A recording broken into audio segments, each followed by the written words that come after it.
Chapter 2: Political Dangers. The American Republic is today unquestionably foremost of the nations, the van leader of modern civilization. Of all the great peoples of the European family, her people are the most homogeneous, the most active, and most assimilative. Their average standard of intelligence and comfort is higher. They have most fully adopted modern industrial improvements and are quickest to utilize discovery and invention. Their political institutions are most in accordance with modern ideas. Their position exempts them from dangers and difficulties besetting the European nations, and a vast area of unoccupied land gives them room to grow. At the rate of increase so far maintained, the English-speaking people of America will, by the close of the century, number nearly 100 million, a population as large as owned the sway of Rome in her palmiest days. By the middle of the next century, a time which children now born will live to see, they will, at the same rate, number more than the present population of Europe, and by its close nearly equal the population which, at the beginning of this century, the whole earth was believed to contain. But the increase of power is more rapid than the increase of population, and goes on in accelerating progression. Discovery and invention stimulate discovery and invention, and it is only when we consider that the industrial progress of the last 50 years bids fair to pale before the achievements of the next that we can vaguely imagine the future that seems opening before the American people. The center of wealth, of art, of luxury and learning must pass to this side of the Atlantic even before the center of population. It seems as if this continent had been reserved, shrouded for ages from the rest of the world, as the field upon which European civilization might freely bloom. And for the very reason that our growth is so rapid and our progress so swift, for the very reason that all the tendencies of modern civilization assert themselves here more quickly and strongly than anywhere else, the problems which modern civilization must meet will here first fully present themselves and will most imperiously demand to be thought out or fought out. It is difficult for anyone to turn from the history of the past to think of the incomparable greatness promised by the rapid growth of the United States without something of awe, something of that feeling which induced Amasis of Egypt to dissolve his alliance with the successful Polycrates, because the gods do not permit to mortals such prosperity. Of this, at least, we may be certain. The rapidity of our development brings dangers that can be guarded against only by alert intelligence and earnest patriotism. There is a suggestive fact that must impress anyone who thinks over the history of past eras and preceding civilizations. The great, wealthy, and powerful nations have always lost their freedom. It is only in small, poor, and isolated communities that liberty has been maintained. So true is this, that the poets have always sung that liberty loves the rocks and the mountains, that she shrinks from wealth and power and splendor, from the crowded city and the busy mart. So true is this, that philosophical historians have sought in the richness of material resources the causes of the corruption and enslavement of peoples. Liberty is natural. Primitive perceptions are of the equal rights of the citizen, and political organization always starts from this base. It is as social development goes on that we find power concentrating in institutions based upon the equality of rights, passing into institutions which make the many the slaves of the few. How this is, we may see. In all institutions which involve the lodgment of governing power, there is, with social growth, a tendency to the exaltation of their function and the centralization of their power, and in the stronger of these institutions, a tendency to the absorption of the powers of the rest. Thus, the tendency of social growth is to make government the business of a special class. And as numbers increase, and the power and importance of each become less and less as compared with that of all, so, for this reason, does government tend to pass beyond the scrutiny and control of the masses. The leader of a handful of warriors, or the headman of a little village, can command or govern only by common consent, and anyone aggrieved can readily appeal to his fellows. But when a tribe becomes a nation and the village expands to a populous country, the powers of the chieftain, without formal addition, become practically much greater. For with the increase of numbers, scrutiny of his acts becomes more difficult. It is harder and harder successfully to appeal from them, and the aggregate power which he directs becomes irresistible as against individuals. And gradually, as power thus concentrates, primitive ideas are lost, and the habit of thought grows up which regards the masses as born, but for the service of their rulers.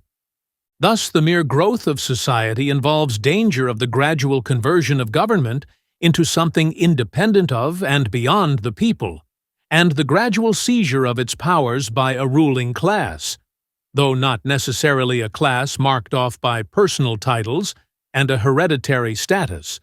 For, as history shows, personal titles and hereditary status do not accompany the concentration of power, but follow it.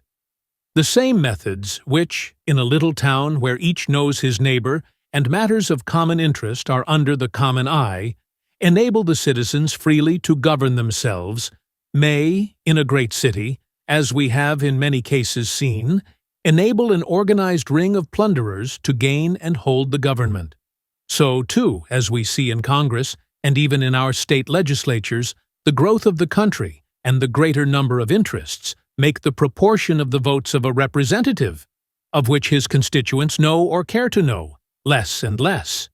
And so, too, the executive and judicial departments tend constantly to pass beyond the scrutiny of the people. But to the changes produced by growth are, with us, added the changes brought about by improved industrial methods. The tendency of steam and of machinery is to the division of labor, to the concentration of wealth and power. Workmen are becoming massed by hundreds and thousands in the employ of single individuals and firms. Small storekeepers and merchants are becoming the clerks and salesmen of great business houses. We have already corporations whose revenues and payrolls belittle those of the greatest states. And with this concentration grows the facility of combination among these great business interests. How readily the railroad companies, the coal operators, the steel producers, even the match manufacturers combine, either to regulate prices or to use the powers of government. The tendency in all branches of industry is to the formation of rings against which the individual is helpless, and which exert their power upon government whenever their interests may thus be served. It is not merely positively, but negatively, that great aggregations of wealth, whether individual or corporate, tend to corrupt government and take it out of the control of the masses of the people. Nothing is more timorous than $1 million, except $2 million.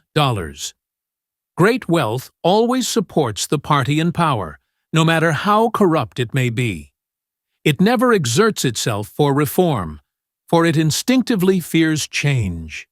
It never struggles against misgovernment. When threatened by the holders of political power, it does not agitate nor appeal to the people, it buys them off.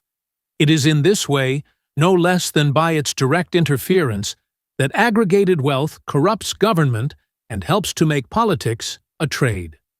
Our organized lobbies, both legislative and congressional, rely as much upon the fears as upon the hopes of moneyed interests. When business is dull, their resource is to get up a bill which some moneyed interest will pay them to beat. So, too, these large moneyed interests will subscribe to political funds, on the principle of keeping on the right side of those in power, just as the railroad company's deadhead President Arthur when he goes to Florida to fish. The more corrupt a government, the easier wealth can use it. Where legislation is to be bought, the rich make the laws. Where justice is to be purchased, the rich have the ear of the courts. And if, for this reason, Great wealth does not absolutely prefer corrupt government to pure government. It becomes nonetheless a corrupting influence. A community composed of very rich and very poor falls an easy prey to whoever can seize power. The very poor have not spirit and intelligence enough to resist. The very rich have too much at stake. The rise in the United States of monstrous fortunes, the aggregation of enormous wealth in the hands of corporations, necessarily implies the loss by the people of governmental control. Democratic forms may be maintained, but there can be as much tyranny and misgovernment under democratic forms as any other. In fact, they lend themselves most readily to tyranny and misgovernment. Forms count for little. The Romans expelled their kings and continued to abhor the very name of king. But under the name of Caesars and imperators, that at first meant no more than our boss.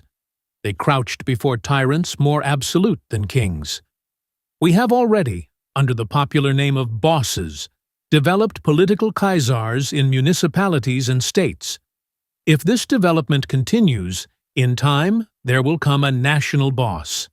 We are young, but we are growing. The day may arrive when the boss of America will be to the modern world what Caesar was to the Roman world. This, at least, is certain. Democratic government in more than name can exist only where wealth is distributed with something like equality, where the great mass of citizens are personally free and independent, neither fettered by their poverty nor made subject by their wealth. There is, after all, some sense in a property qualification. The man who is dependent on a master for his living is not a free man. To give the suffrage to slaves is only to give votes to their owners. That universal suffrage may add to, instead of decreasing, the political power of wealth we see when mill owners and mine operators vote their hands. The freedom to earn, without fear or favor, a comfortable living, ought to go with the freedom to vote. Thus alone can a sound basis for republican institutions be secured.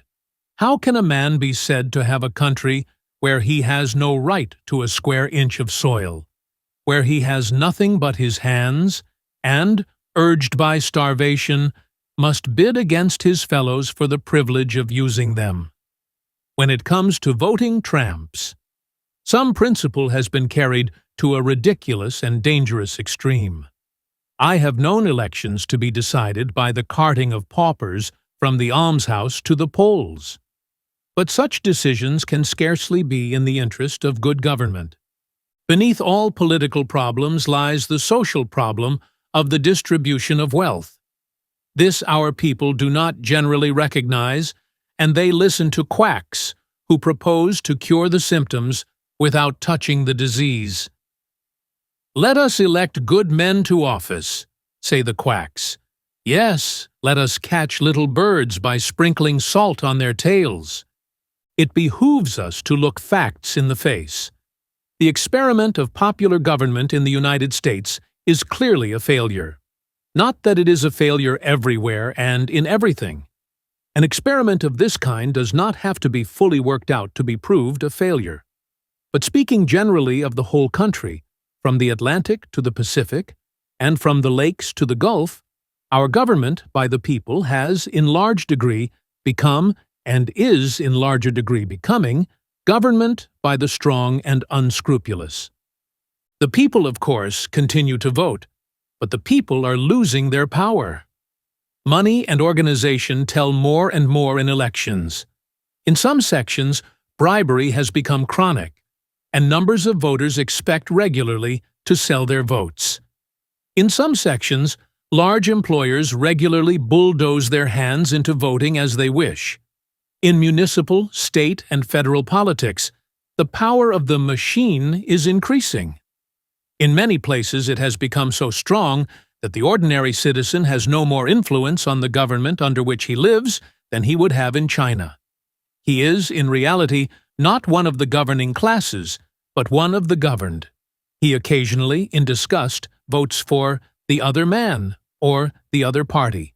But, generally, to find that he has effected only a change of masters, or secured the same masters under different names, and he is beginning to accept the situation and to leave politics to politicians as something with which an honest, self-respecting man cannot afford to meddle. We are steadily differentiating a governing class, or rather a class of Praetorians, who make a business of gaining political power and then selling it. The type of the rising party leader is not the orator or statesman of an earlier day, but the shrewd manager who knows how to handle the workers, how to combine pecuniary interests, how to obtain money and to spend it, how to gather to himself followers, and to secure their allegiance. One party machine is becoming complementary to the other party machine. The politicians, like the railroad managers, having discovered that combination pays better than competition. So rings are made impregnable, and great pecuniary interests secure their ends no matter how elections go.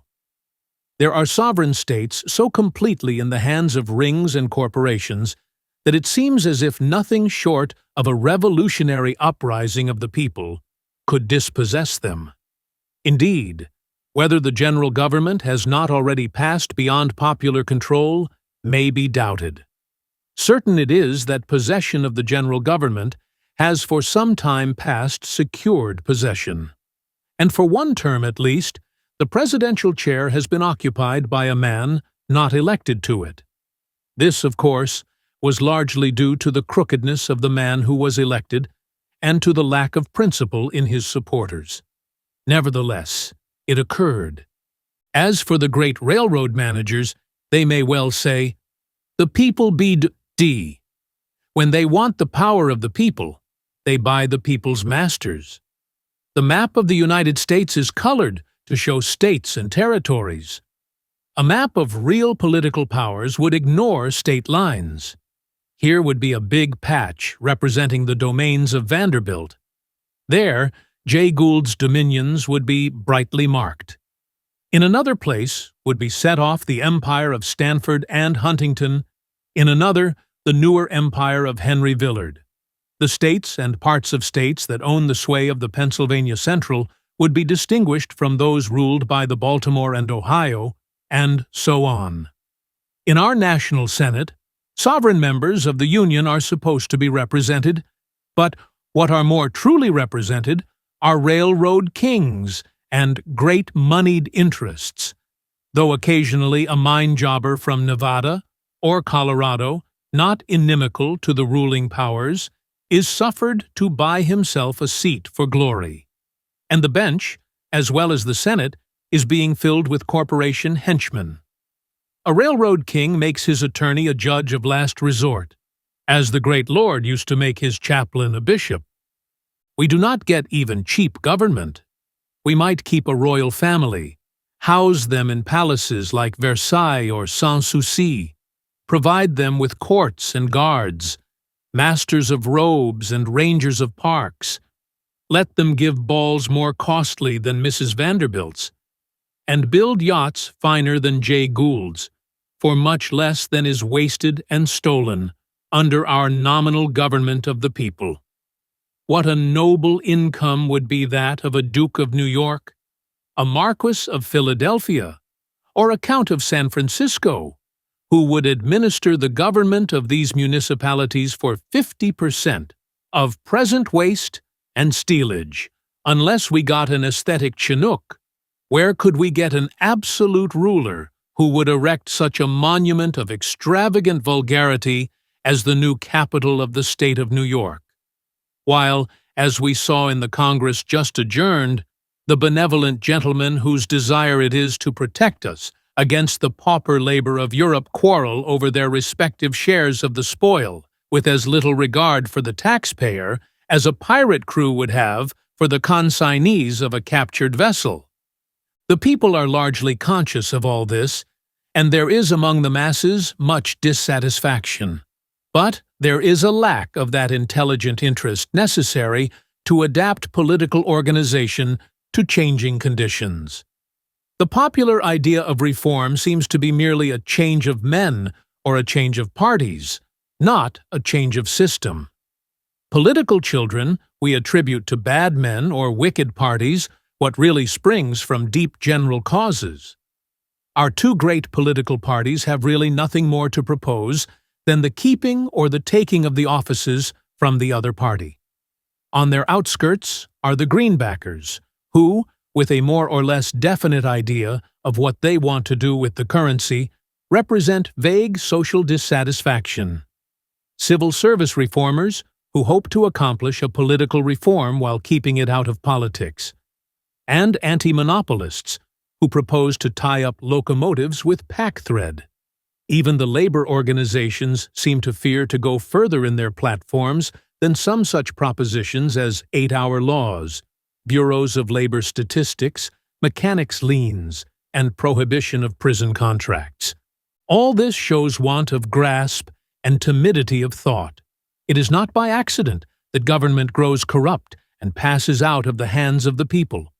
If we would really make and continue this a government of the people, for the people and by the people, we must give to our politics earnest attention. We must be prepared to review our opinions, to give up old ideas and to accept new ones. We must abandon prejudice and make our reckoning with free minds. The sailor who, no matter how the wind might change, should persist in keeping his vessel under the same sail and on the same tack, would never reach his haven.